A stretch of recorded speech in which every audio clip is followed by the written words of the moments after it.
বরিশালে নবনিযুক্ত সিভিল সার্জনের অপসারণ দাবিতে কক্ষে তালা ঝুলিয়ে বিক্ষোভ করা হয়েছে।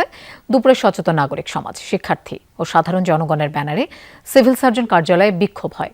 এ সময় বিক্ষোভকারীরা বিভিন্ন স্লোগান দেয়।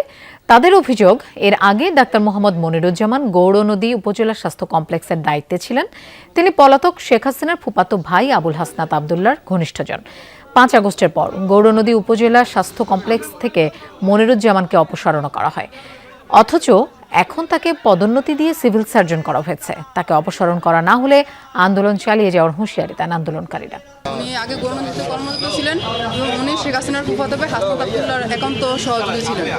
তাকে আমরা গৌরনদী থেকে অপসারণ করেছি। শিক্ষার্থীদের আন্দোলনের তাপের মুখে পড়ে সে গৌরনদী থেকে অপসারণ হয়েছে। এমন বিতর্কিত দুর্নীতিবাজ ব্যক্তিকে আমরা বরিশাল কেন, সারা বাংলাদেশের কোনো জেলাতেই চাইবে না, কেউই চাইবে না।